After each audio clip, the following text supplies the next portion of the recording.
ರಾಜ್ಯದಲ್ಲಿ ನಡೆಯುತ್ತಿರುವ ಮತದಾರರ ಪಟ್ಟಿ ತೀವ್ರ ಪರಿಷ್ಕರಣೆ ಹಿನ್ನೆಲೆಯಲ್ಲಿ ರಾಮನಗರದಲ್ಲಿ ರಾಜ್ಯ ಸರ್ಕಾರ ನೇರ ಹಸ್ತಕ್ಷೇಪ ಮತ್ತು ರಾಜಕೀಯಗೊಳಿಸಿದ್ದು ತ್ವರಿತವಾಗಿ ನಿಷ್ಪಕ್ಷಪಾತ ತನಿಖೆ ನಡೆಸಬೇಕು ಎಂದು ಕೇಂದ್ರ ಆಹಾರ ಮತ್ತು ನಾಗರಿಕ ಸರಬರಾಜು ಸಚಿವ ಪ್ರಹ್ಲಾದ್ ಜೋಶಿ ಆಗ್ರಹಿಸಿದ್ದಾರೆ.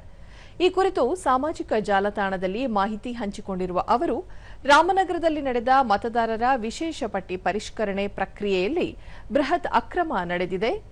ಇದು ಪ್ರಜಾಪ್ರಭುತ್ವದ ಆಶಯಕ್ಕೆ ವಿರುದ್ಧವಾಗಿದೆ. ಕೇವಲ ರಾಜಕೀಯ ಲಾಭಕ್ಕಾಗಿ ಮತದಾರರ ಪಟ್ಟಿಯನ್ನು ತಮಗೆ ಬೇಕಾದಂತೆ ತಿರುಚಲು ಸರ್ಕಾರದ ಉನ್ನತ ಮಟ್ಟದಿಂದಲೇ ವ್ಯವಸ್ಥಿತವಾಗಿ ಸಂಚು ರೂಪಿಸಿರುವುದು ಆತಂಕಕಾರಿ ಬೆಳವಣಿಗೆ ಎಂದು ಕಳವಳ ವ್ಯಕ್ತಪಡಿಸಿದರು. ಸ್ವತಂತ್ರವಾಗಿ ನಡೆಯಬೇಕಾದ ಸಾಂವಿಧಾನಿಕ ಪ್ರಕ್ರಿಯೆಯಲ್ಲಿ ರಾಜ್ಯ ಕಾಂಗ್ರೆಸ್ ಸರ್ಕಾರದ ಹಸ್ತಕ್ಷೇಪ ಮತ್ತು ಸ್ಥಳೀಯ ಆಡಳಿತದ ಮೇಲಿನ ಒತ್ತಡ ಅತ್ಯಂತ ಖಂಡನೀಯ. ಕೇಂದ್ರ ಚುನಾವಣಾ ಆಯೋಗದ ವಿಶೇಷ ಮತದಾರರ ಪಟ್ಟಿ ಪರಿಷ್ಕರಣೆ ನಿಯಮಾವಳಿ ಮತ್ತು ಮಾರ್ಗಸೂಚಿಗಳನ್ನು ಪಾಲಿಸದೆ ಸ್ಥಳೀಯ ಮತಗಟ್ಟೆ ಅಧಿಕಾರಿಗಳನ್ನು ದುರ್ಬಳಕೆ ಮಾಡಿಕೊಂಡು ನಡೆಸಿರುವ ಈ ಪರಿಷ್ಕರಣೆ ಕಾನೂನು ಬಾಹಿರವಾಗಿದೆ ಎಂದು ಹೇಳಿದ್ದಾರೆ.